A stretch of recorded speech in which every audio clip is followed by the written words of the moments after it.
have of the people who work and live around the Auckland CBD, and then I'll talk about the next steps before taking your questions. Dr. McElnay. Thank you, Minister. Kia ora tātou katoa. I'm here to provide an update on the Auckland community case announced by the Director General of Health earlier today. Auckland Regional Public Health Service has this afternoon conducted a detailed interview with the case. We now know that their role at A to Z collection is in a customer-facing role as a shop assistant. I'd like to take a moment to clarify something important here. This person became symptomatic on the 9th of November, was tested on the 10th of November, was asked to isolate and then went to work on the 11th of November. We now know that this case called in sick to work after receiving the advice to isolate, but after a conversation with their manager, went to work and wore a mask. A to Z collection is closed today and is undergoing a deep clean. Whole genome sequencing will also allow us to compare the genome of this case to that of other recent cases that we have sequenced, and that will help determine the source of this latest infection. The swab from the case has been received by ESR and is currently being processed. It will be processed overnight with a result due tomorrow. We have successfully sequenced over 1,000 genomes to date, and this includes 169 from MIQ facilities.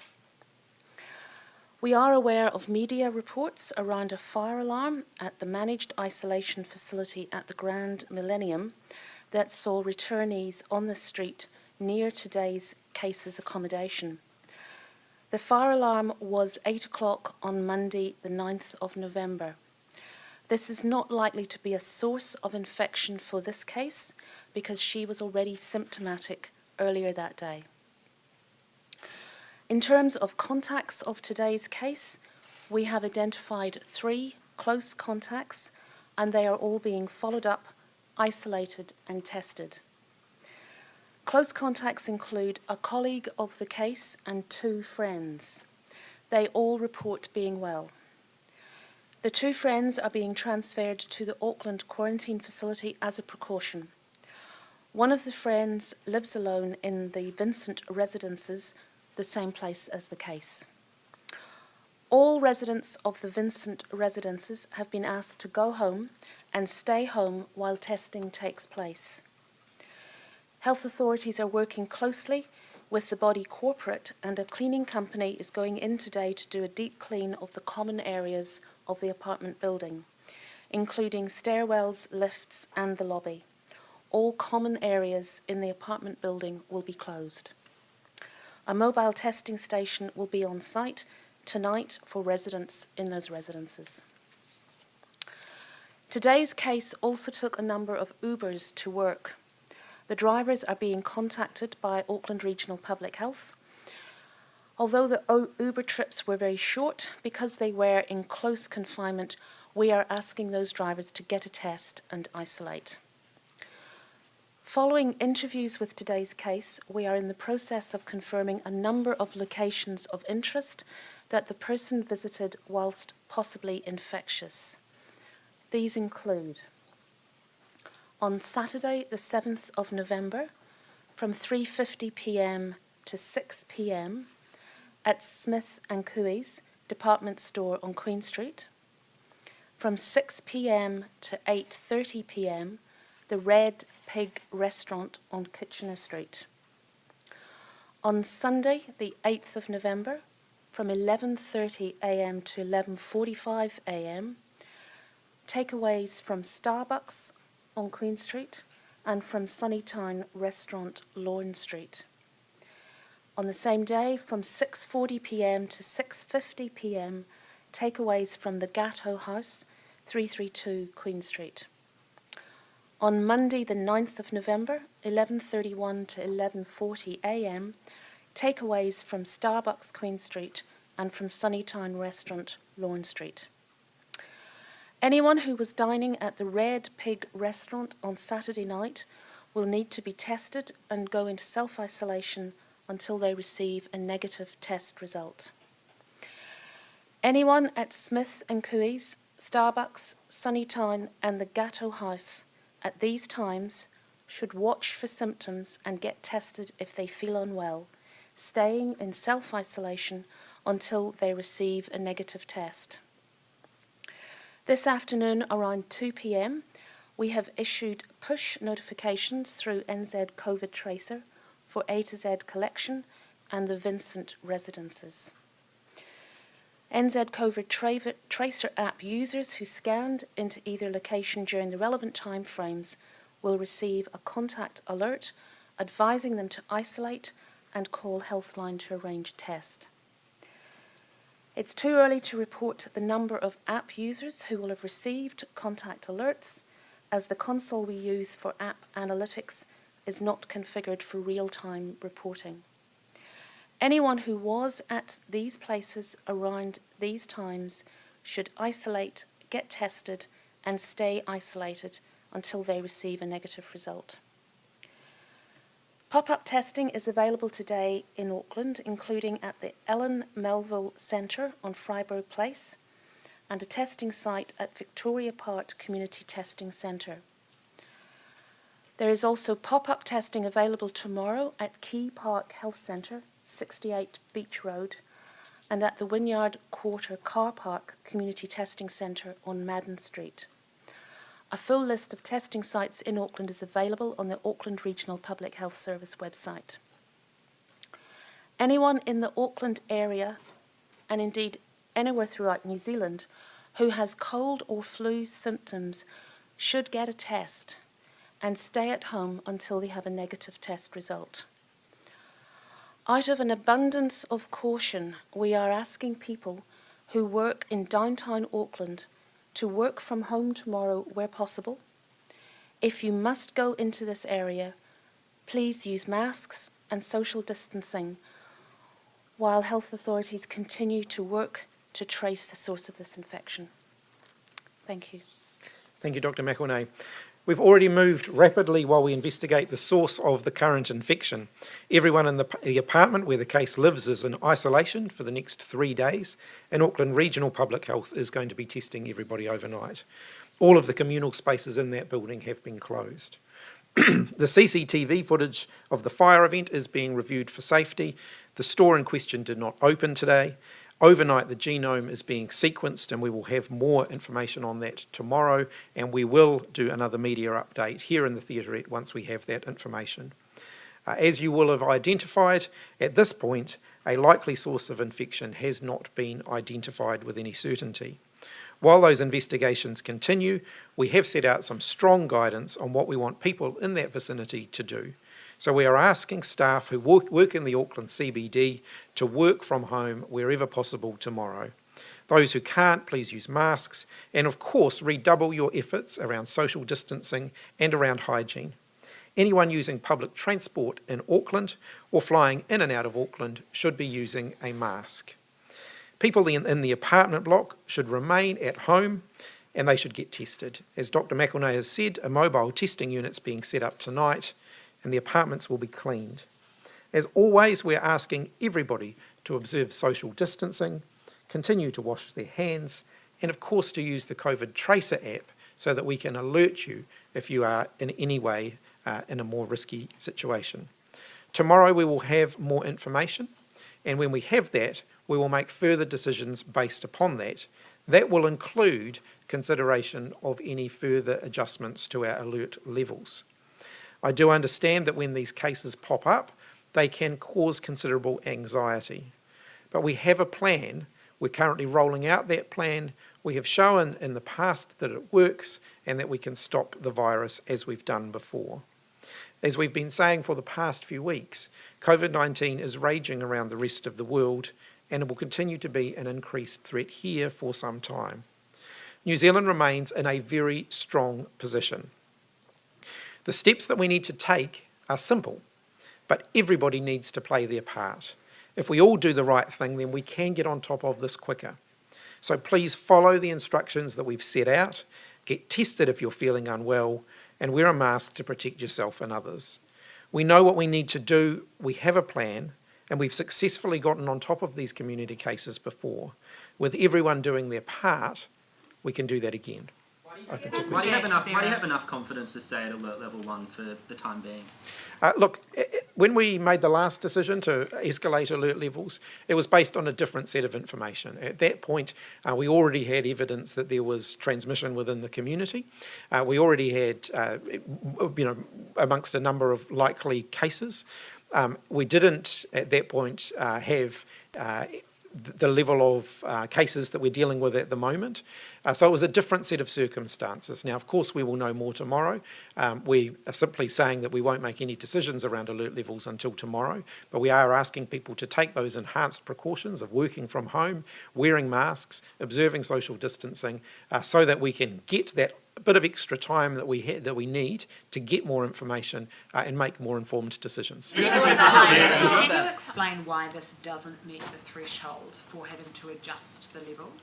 At the moment, the information that we have suggests that this could still be quite contained, and that we could still well, in the next 12 hours or slightly longer than that, find a likely source of infection, be able to do a genomic sequence link to an existing case, and whilst we're still assembling that information, we're putting some enhanced protections in place in the meantime, but we're not saying that we wouldn't make a decision around alert levels. We're just saying we don't have the information to make that at this point. Are you frustrated that it's taken, I guess, yes, only 12 hours, but we need to work quickly, don't we, in these situations? Are you frustrated you don't have that information? I think we've seen the system moving very quickly, in fact. There are a lot of moving parts here. Now, I think what you'll see from the timeline investigations that have been set out, a lot of detail has been gone into here already, and that work will continue, bearing in mind that we, as we've said before, we rely on people's memories when we're doing this process, and not everyone can remember absolutely every person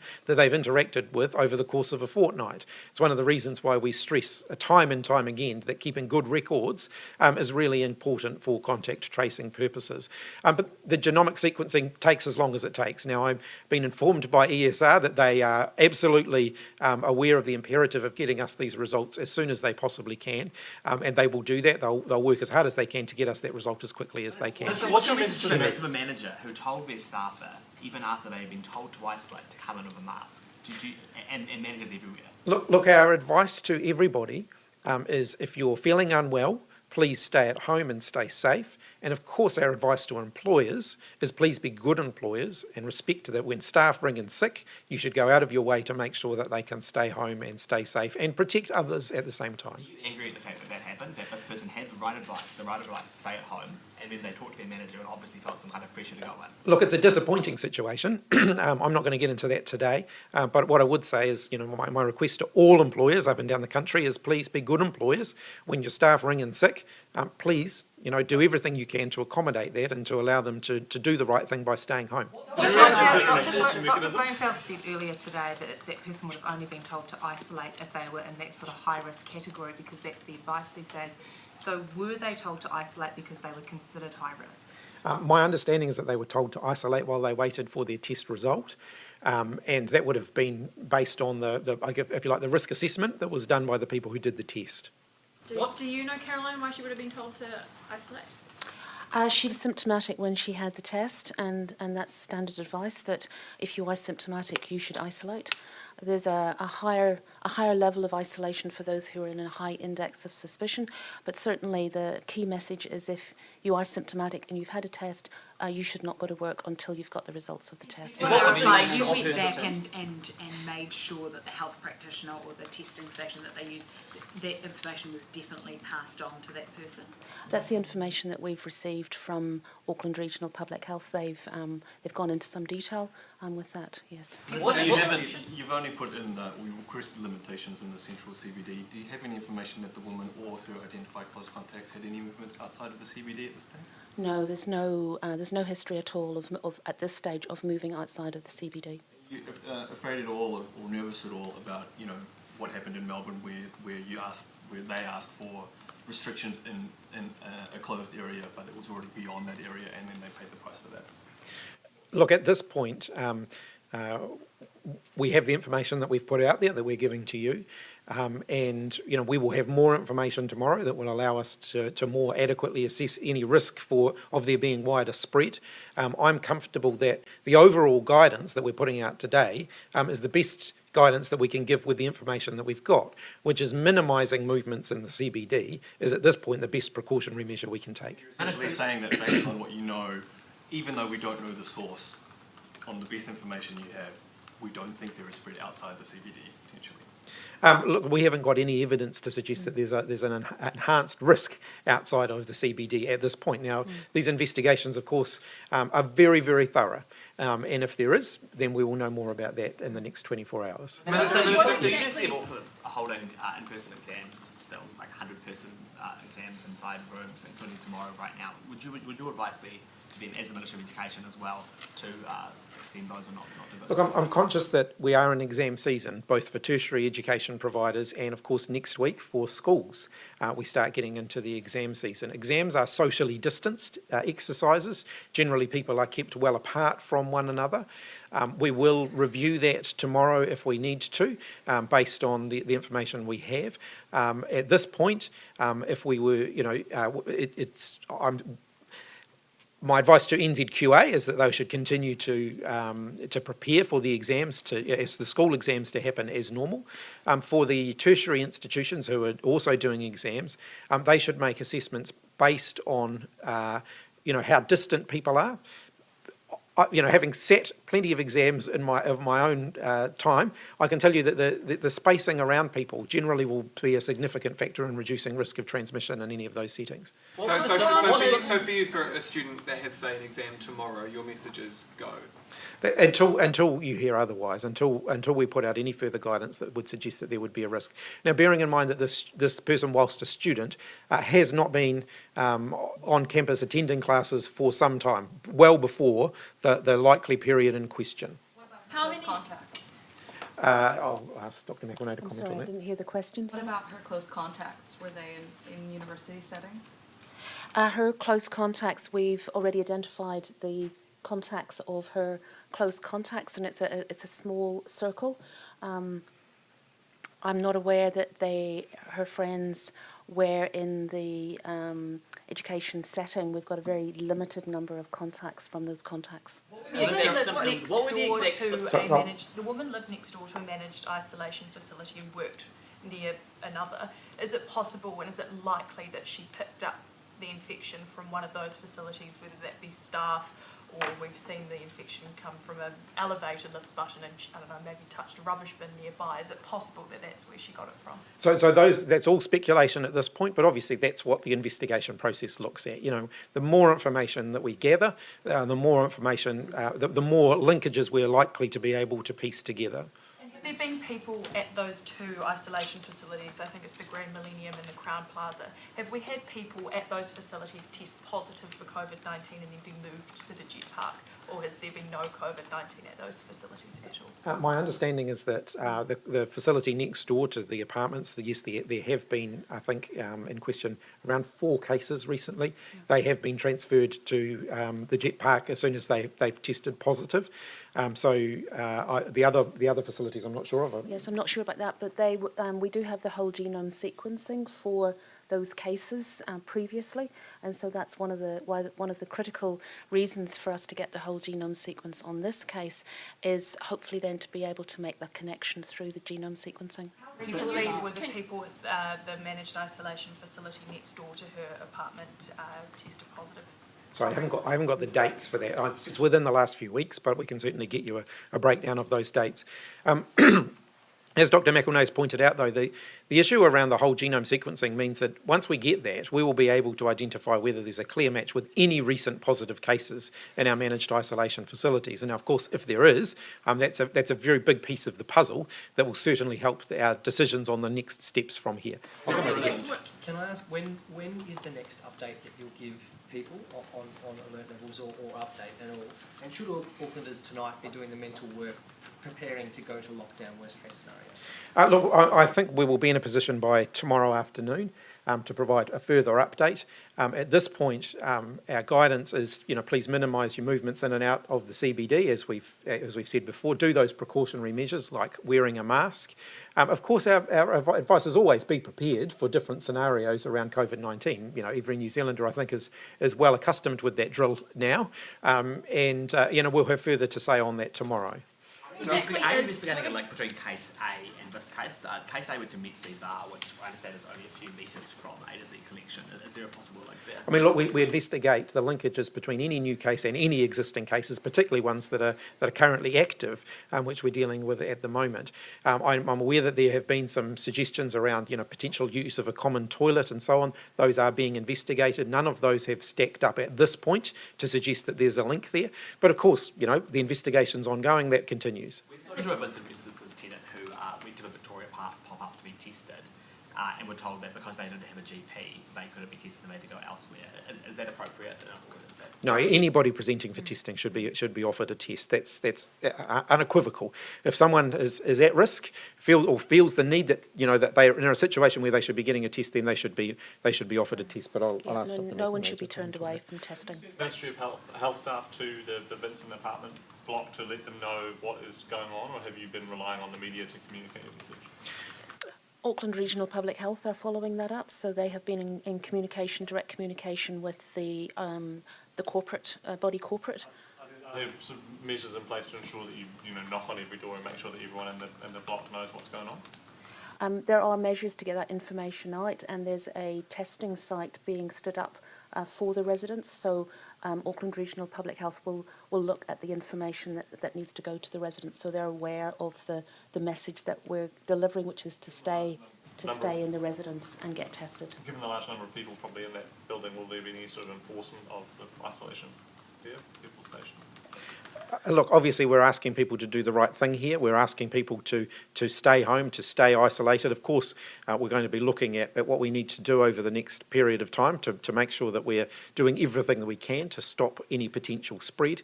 And again, we'll have more to say on that tomorrow. But at this point, the testing is the most important piece of the puzzle, and that's about to get underway. That will be done tonight. Dr. McElnay, are you satisfied that this positive result was returned quickly enough from Tuesday to today? Yes, I am. We got the results early this morning. Are you happy with that timeline? That was quick enough, that positive result? Obviously, as the speedier we get a result, the better.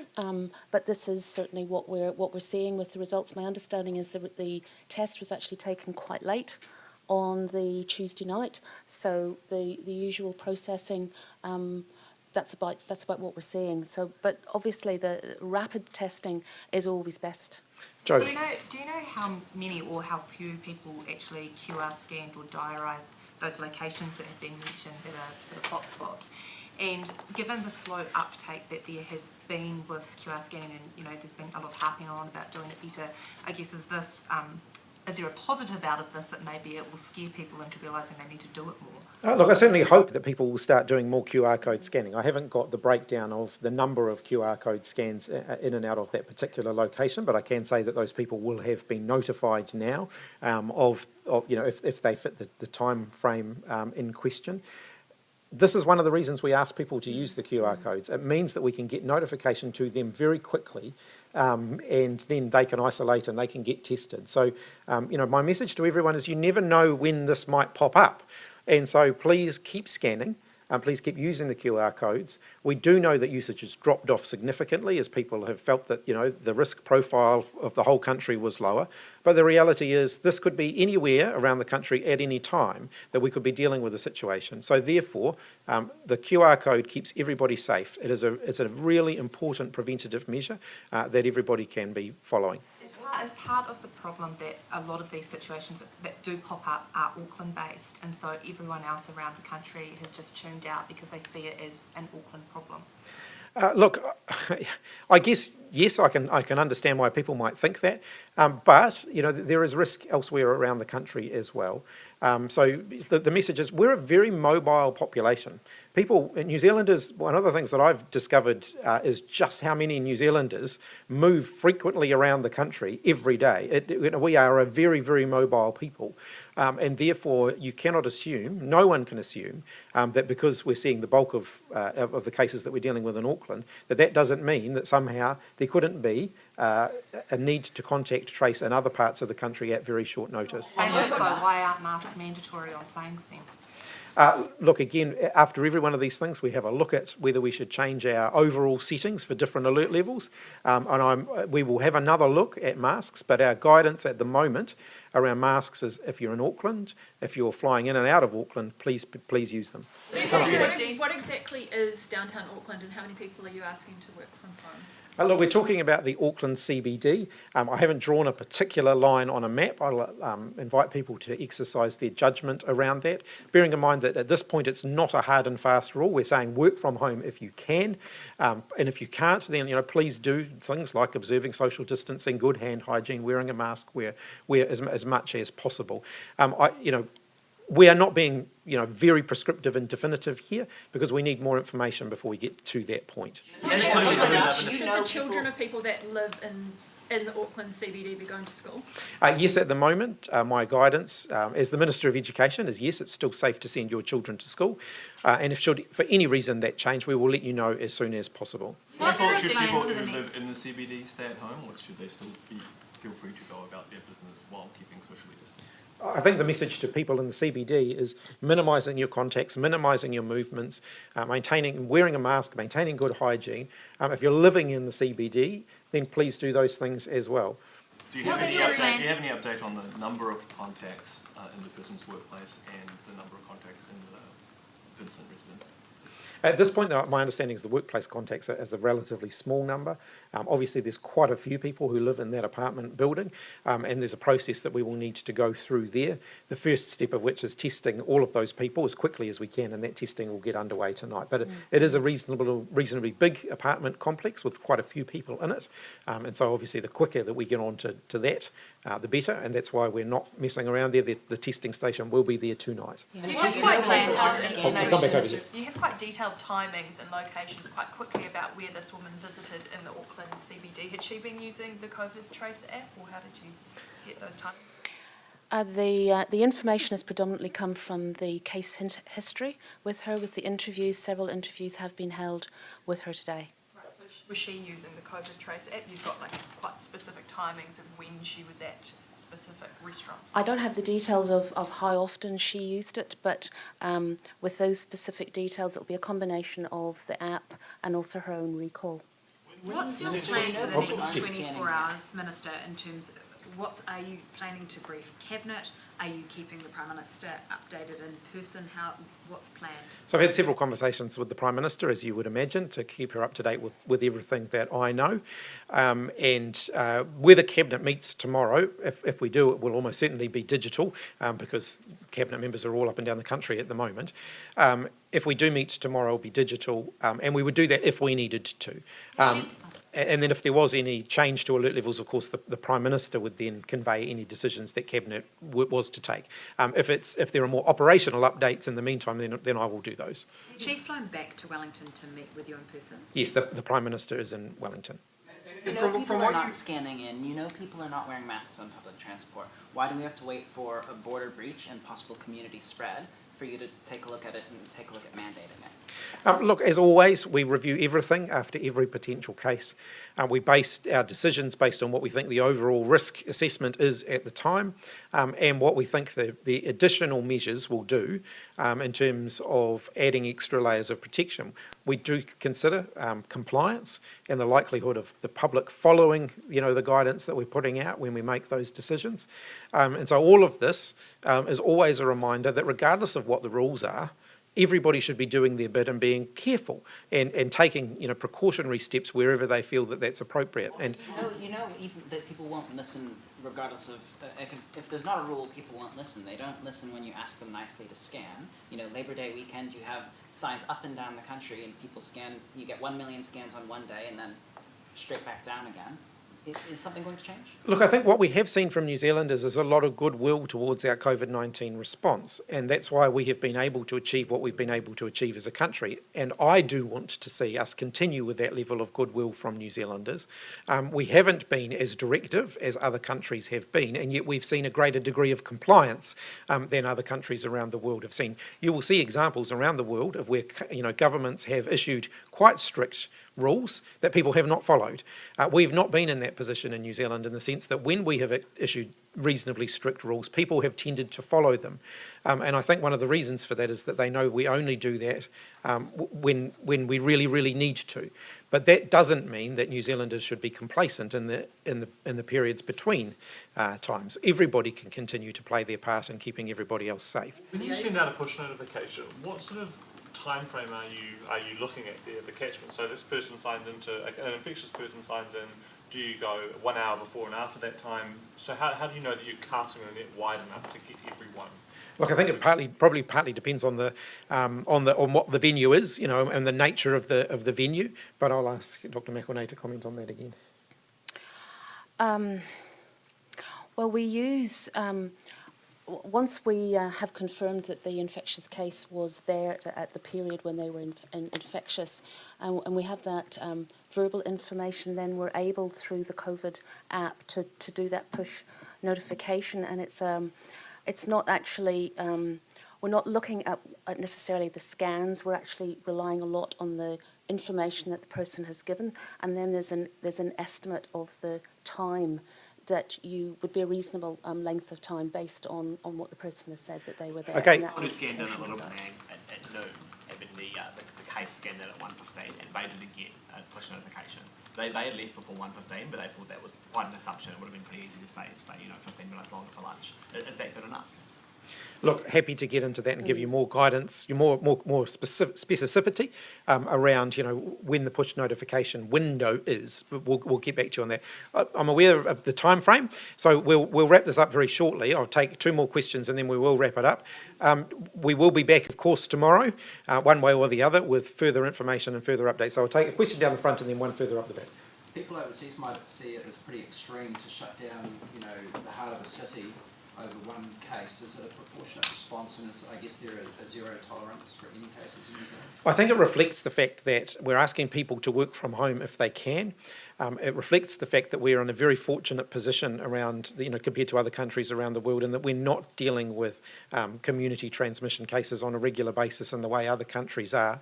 And that whilst there are economic consequences to the types of decisions that we have taken today, the economic consequences of being in a position where we're facing more draconian measures because of more widespread transmission would be much worse than that. So I think every New Zealander wants to see us do what we can do in order to keep the privileged position that we have at the moment. And I know that there's goodwill from Kiwis to do their part to make sure that we don't end up like those other countries who end up with rolling lockdowns and so on. Last Minister, question. bearing in mind both what you know and what you don't know at the moment, as Health Minister, how are you feeling about the situation? Well, as Minister for COVID-19, of course, I'm vigilant and always looking at where we can do better. Always looking for more information. At this point, there is just there are some information gaps, some big information gaps that will obviously help us a lot when we get that. And I'm hoping that we will get that overnight or certainly tomorrow morning. The genomic sequencing will certainly help us a lot. And that's an approach that's come a long way since we first started dealing with COVID-19, and it is a very, very useful tool for us in the toolbox. Will officials still travel to Cook Islands on Saturday in light of the situation to assess the travel bubble? At this point, I haven't seen anything that would suggest that may change, but of course we've got 24 hours to go between now and then. Can't you do genomic testing in Auckland? There are facilities there in Auckland. If we need to do them in Auckland, that's one of the questions that I have at the moment. My understanding is that they've been flown to Wellington in order to do that, but we'll be looking at whether or not it would speed things up by doing them in Auckland. We'll certainly be looking at that. How many people were at the lunch date at Little Penang on Friday? Dr. McElnay. Yes, they're in the party. I think there were 4 people at the lunch where the cases were. There were actually 4, I think it was 4 in that party, but I'll just check on the number. And two cases now from that lunch party, yes. Okay, so we'll be back tomorrow. Thanks, everybody.